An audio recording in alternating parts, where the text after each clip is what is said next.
Hey y'all, and welcome to my channel.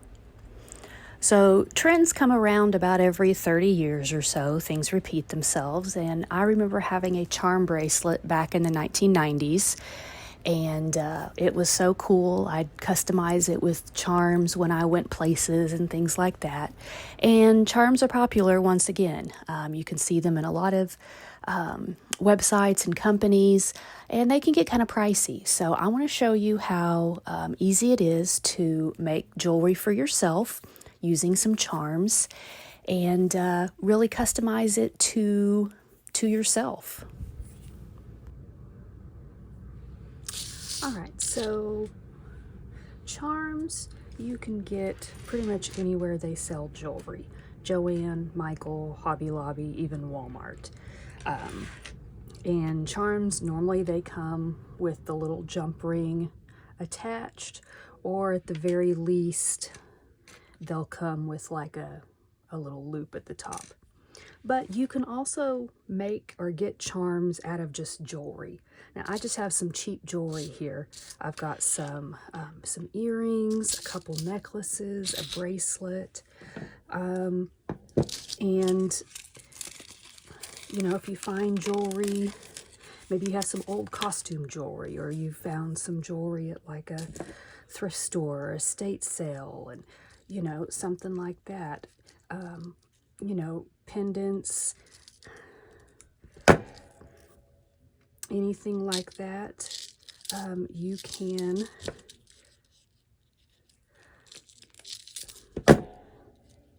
cut them off the chain. Something like an earring here. It's got the little loop at the top where it attaches, so I'm just going to kind of cut that loop there. And even like bracelets, things like this, I would cut it. There's the loop, there's the jump ring, so I could cut it like right there and get a chain, or get a flower. Here's just like this little key I can cut. And usually these, especially these cheap jewelry and stuff, they're pretty easy to you know, to take the jewelry off. So that's another way that you can get your charms. Another place you can find charms is actually using beads. Like this one here I got from Hobby Lobby. I fell in love with all the different colored like little flowers. And the good thing is that these already have little hooks on them, or little loops. So it's just a matter of cutting the thread or the string that's holding them together, and I have a charm.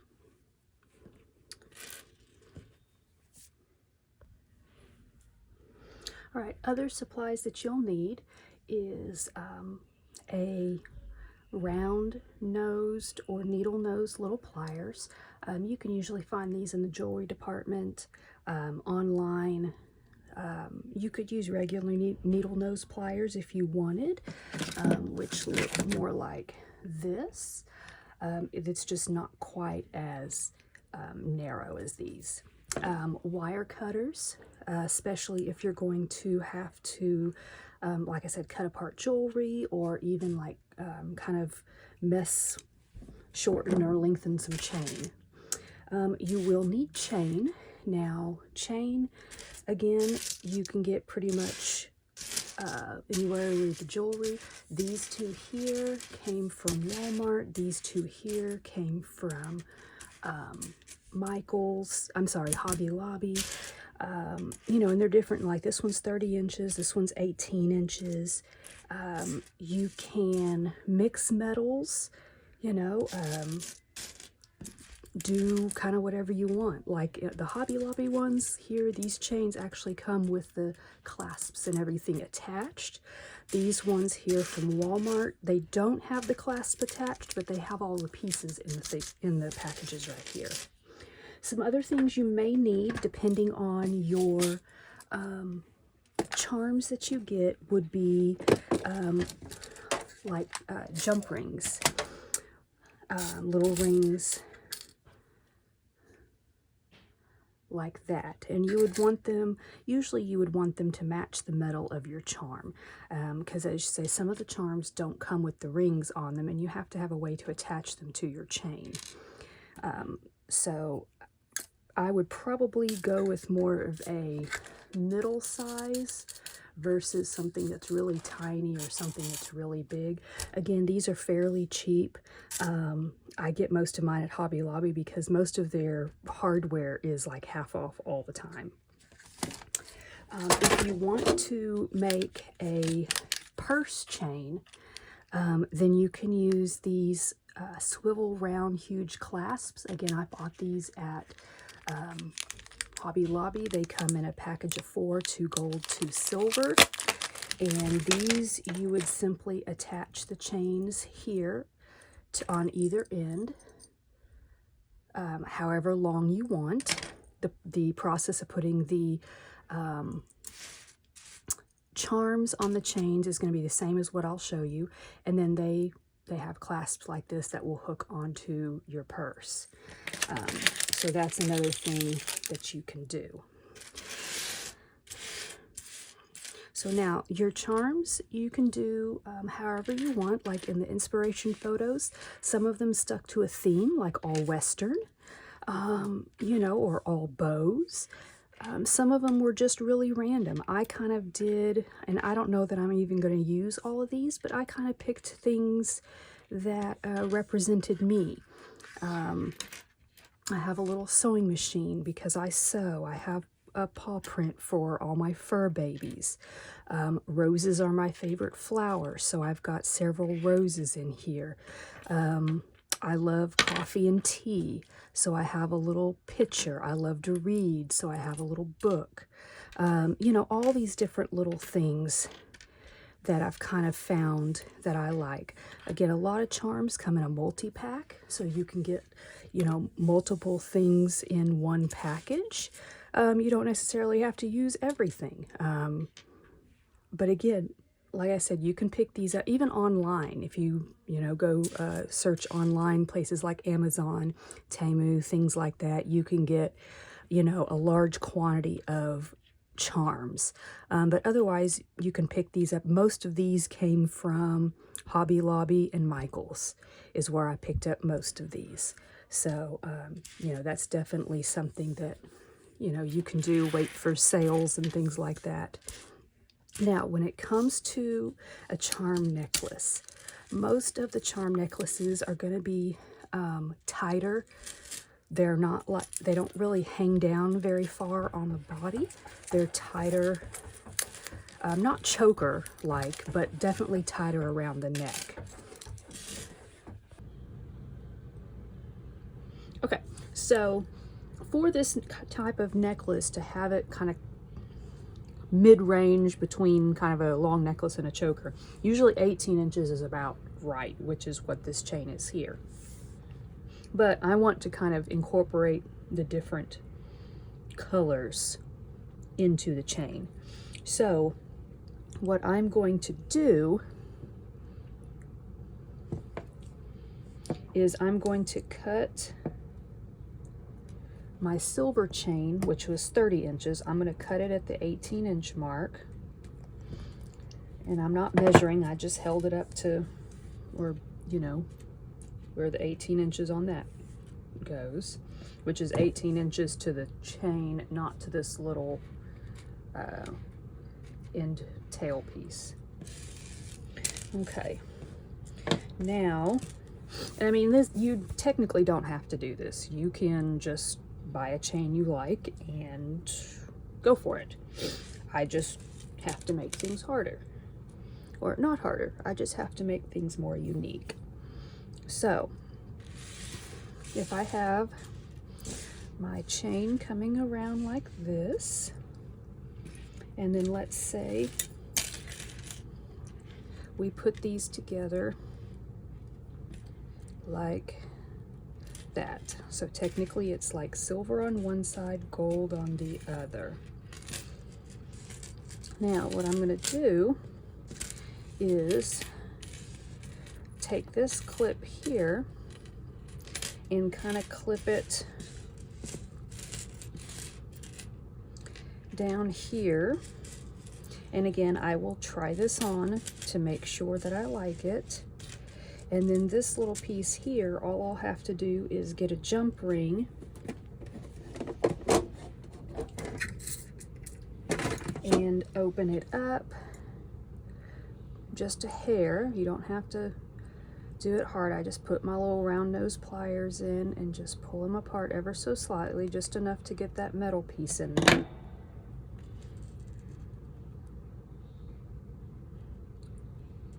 Hook it through, and then I'm going to hook it through probably maybe this one down here, through this little ring, and then take my pliers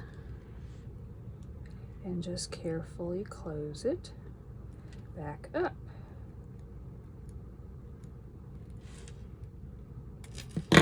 Now, I'm going to try this on and see how it looks. I also have one of these little things that I've used before for projects, and I can kind of put it on there and see how it looks, kind of like that,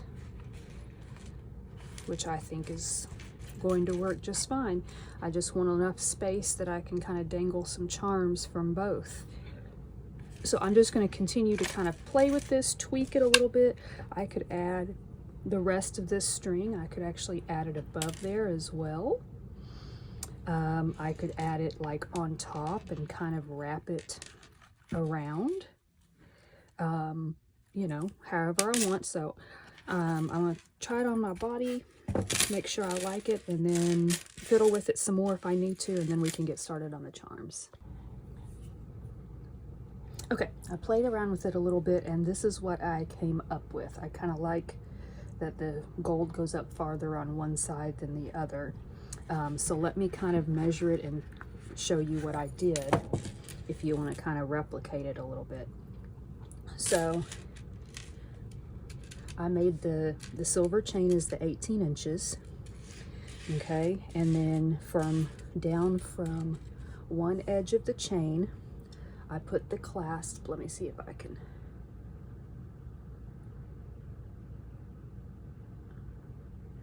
Okay, let's see. Go back a little bit. Okay, so I put the clasp, and that is about 4 inches down from the end of the chain. I did the clasp there, and then from there, I attached a D-ring, or sorry, a jump ring to this jump ring in the gold piece. So it is at about 6 inches or 6.5 inches on the gold piece, and then attached that at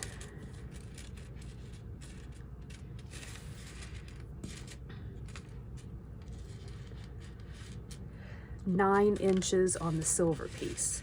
So 4 inches down, put the little lobster clasp it there, and then at the 6.5 to 7 inch mark of the gold chain, attach that at the 9 inches of the silver chain. Then took the gold chain back around and used a jump ring to about 2.5 inches from the edge of the chain, and I just took that other little chain tail off. So that's what I did to make this. So I'm going to lay it out like this, and then I'm just going to kind of play around with my charms, lay them out, see kind of how I like them. I may end up taking charms away, may end up adding some. I honestly think I have way too many charms here.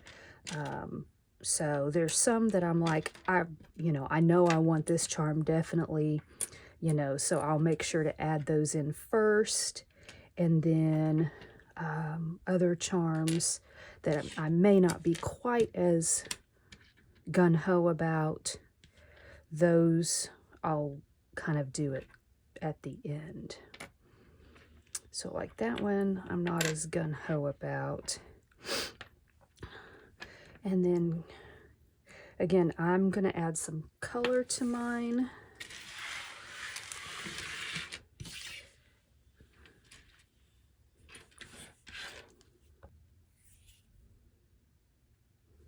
Okay, so now that I have the chains all together, I'm going to start kind of just playing around and placing my charms. I'm going to kind of place my favorite ones first, and then kind of fill in with others. There's some charms that I just may not use. I may, you know, just save them for something else. Like that one I don't know about, that one I don't know about. You know, you can definitely do it all, you know, like in the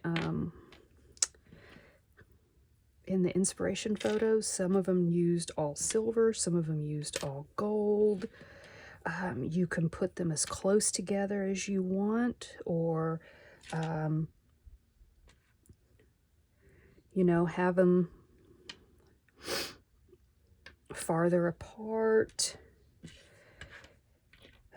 You know, it's really just up to you. So I'm just going to play around with this a bit, see how I like it, see what I come up with, which ones I might use, which ones I might not, and then we will go from there.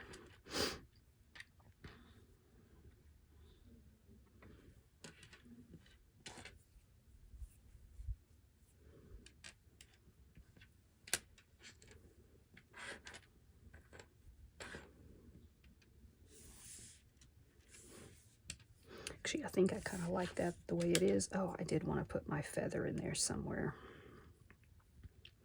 And again, you know, you don't necessarily want to open and close the jump rings a whole lot, but, you know, if you get them all on and then, you know, try it on and go, yeah, you know, the way it lays on my body, I really wish that this charm was over here. Take it off and move it. Okay. Now, for the ones that already have your jump rings, pretty simple. And do be aware, you know, chains like this, if you put a jump ring here, it's going to slide up and down that. If you don't care, that's fine. If you want it to stay in place, then put your charm through that jump ring there. The little chains like this, they're obviously not going to move. So just keep that in mind when buying your chain. Now, to attach them, pretty easy. You're going to take your little pliers, slip it into the jump ring, open it just slightly. I think sometimes people just, you know, wham bam and open it really wide, and then they have a hard time closing it back up. So you just want to open it just a little bit, enough to get your chain through there. That's all. You don't need to open it way far up. And you want to be careful and try not to bend your chain either out of, you know, you don't want to make your, not your chain, but your jump ring. You don't want to make your circle jump ring to be like an oval shape, if at all possible. Once you get it on, you're just going to very carefully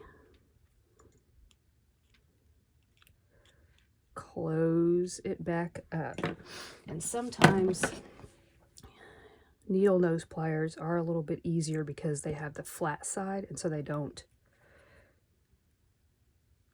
like slide off. You just want to make sure that it meets and it's not going to end up sliding off.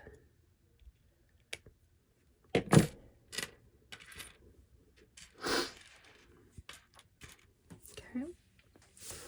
Now, for one such as this that doesn't have the jump ring, you just do the same thing. It's just an extra step.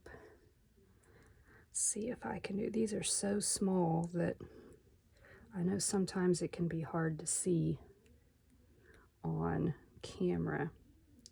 So I'm just going to open that up very slightly. I will slide my charm onto that.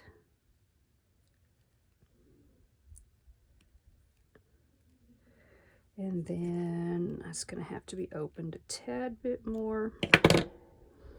Slide my chain onto that. So it looks like that. There's my opening. And then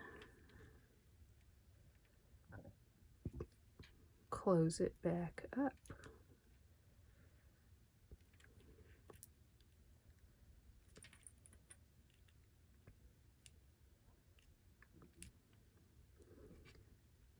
Just like that. And you'll notice I closed it back up, and then I kind of got my point in and kind of pushed it down a little bit. That way, if you do get it off skew a little bit, it's kind of flattening them together. And I'm just going to do that for all of mine. I'm not going to do it all on camera because it's going to take me a minute. But I'm going to do that for all my charms. I'm going to try it on, see how I like the placement. If I do, I'm done. If I decide I want to add a few more charms, I can. If I decide I want to move some of the charms, I can do that. All right, so let me finish adding my charms, try it on, and I'll show you what it ends up looking like. All right, here's how mine turned out. Now, I will say some of the little rings that came with the charms were actually really just, they were too small to open up. So I just cut them off and used my own jump rings to attach it better. But I love the way it looks. I love the pops of color. I think I did all my charms except for 2. And I really like the way it looks. I had so much fun making my necklace, and I had so many charms left over that I did a little charm party with my sisters and my nieces, and we made bracelets and necklaces and earrings and had so much fun. So I hope that this video has inspired you to maybe try something new and you know, think outside the box a little bit in finding your charms and just having fun with it. So happy crafting.